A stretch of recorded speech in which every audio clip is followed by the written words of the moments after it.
कि वर्तमान में जिज्ञासा रूप जो स्वाध्याय है उसकी क्या फजीती हो रही है हम नहीं कहना चाहते।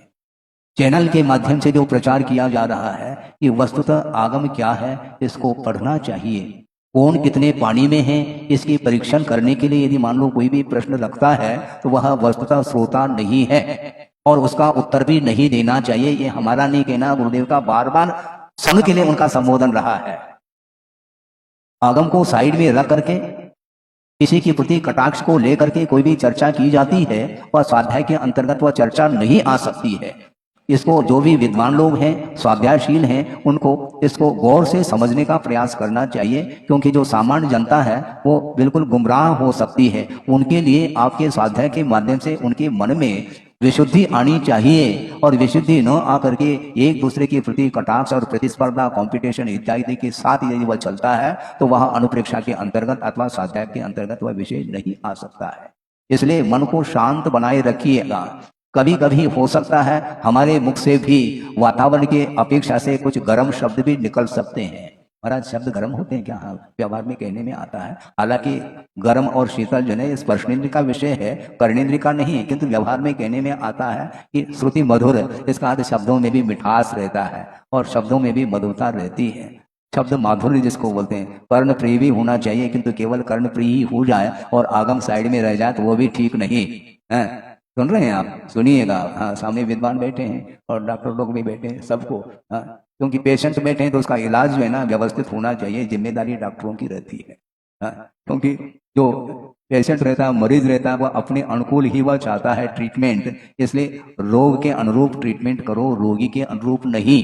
रोगी की बहुत कुछ इच्छा होती है, उसकी पूर्ति करते चले जाएंगे तो कभी भी रोग से उसको दूर नहीं कर पाएंगे। इसलिए अपने को बहुत सावधानी के साथ विषय को समझने की आवश्यकता है। इसलिए मैं ये कह रहा था, कभी कभी माहौल एकदम विक्षिप्त देखने में आता है, उस समय थोड़े बहुत गर्म शब्दों के भी प्रयोग करने पड़ते हैं और करने के बाद भी वह प्रायश्चित आदि लेते हैं। जो प्रयोग करते हैं उनके लिए मैं कह रहा हूँ, श्रमणों के लिए कहा जा रहा है। गृहस्थ की बात ही अलग है, क्योंकि श्रमण बोलने का भाव नहीं रहता, किंतु प्रसंग आ जाता है और कोई भव्य जीव आ जाता है, मार्ग पर चलना चाहता है, उसके लिए आगम के अनुरूप विषय दिया जाता है। यदि आगम से हट करके यदि मान लो कोई बात करता है तो उसको समझाने की आवश्यकता भी पड़ती है। इसलिए ये सारा विषय दिया जा रहा है। तो इसलिए ये वाचना अलग है, प्रचना अलग। प्रचना में हमेशा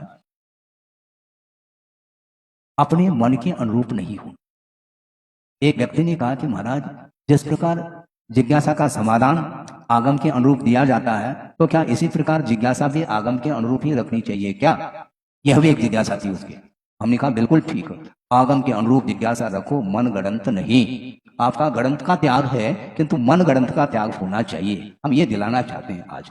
मन के अनुरूप सोच विचार यदि रखेंगे तो आगम की कोई आवश्यकता नहीं पड़ेगी। फिर ऐसा नहीं, आगम के अनुरूप हमें चलना है। तो इसलिए चिंतन जो किया जाता है वह आगम के अनुरूप किया जाता है, चिंतन कराया नहीं जाता।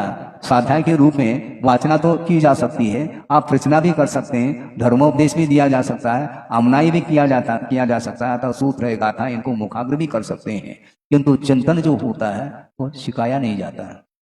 क्योंकि जो आगम के अनुरूप आपने पढ़ा अथवा किसी ने पढ़ाया है तो उसी के अनुरूप उसको आगम को आधार बना करके मनन चिंतन आदि करते हैं, तो उसके माध्यम से वह सारा सर्वांगीण जो आगमोक्त पद्धति से जो विषय आ रहा है उसकी पुष्टि हो सकती है, उसका समर्थन हो सकता है।